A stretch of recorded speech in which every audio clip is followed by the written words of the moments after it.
Java ஸ்கிரிப்ட்ல ஒரு அரேய எப்படி shuffle பண்றது அப்படிங்கிறது தெரியுமா? வாங்க அது எப்படின்னு பார்க்கலாம். ஸோ நான் இங்க நம்பர்ஸ்னு ஒரு அரே கிரியேட் பண்ணியிருக்கேன். 1, 2, 3, 4, 5ன்னு. அண்ட் ஷஃபில் ஐட்டம்ஸ்ன்ற ஃபங்ஷனுக்கு நான் அத பாஸ் பண்றேன். ஸோ இப்ப நம்ம ஷஃபில் பண்றதுக்கு ஏதாவது ஒரு ஆட்ரிபியூட் தேவை நமக்கு. அதுக்கு நம்ம என்ன பண்றோம்னா, இந்த அரேல இருக்க ஒவ்வொரு எலிமெண்ட்டுக்கும் ஒரு கீ ஒண்ணு கிரியேட் பண்றோம். ஸோ பார்த்தீங்கன்னா, இந்த அரேவ நான் மேப் வச்சு இட்டரேட் பண்றேன்.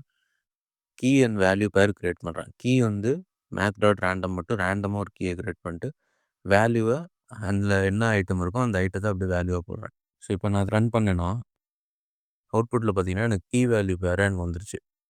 ஸோ ஒவ்வொரு வேல்யூக்கும் ஒவ்வொரு கீ வந்து ரேண்டம் நம்பர் வந்துருச்சு எனக்கு. இப்போ அடுத்து நான் என்ன பண்ண போறேன்னா, இந்த கீய வச்சு இந்த அரேவ நான் சார்ட் பண்ண போறேன். இங்க பார்த்தீங்கன்னா, கீஸ் வந்து டிஃபரெண்ட் ஆர்டர்ல இருக்கு. ஸோ இத வச்சு நான் சார்ட் பண்ண போறேன்.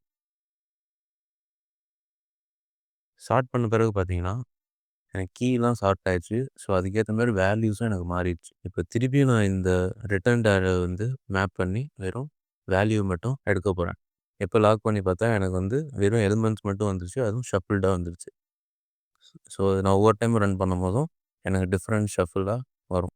ஸோ இப்படி தான் ஜாவா ஸ்கிரிப்ட்ல ஒரு அரேவ ஷஃபில் பண்ணணும். ஸோ இதில வேற எதுவும் உங்களுக்கு டவுட் இருந்தா ப்ளீஸ் கமெண்ட் பண்ணுங்க.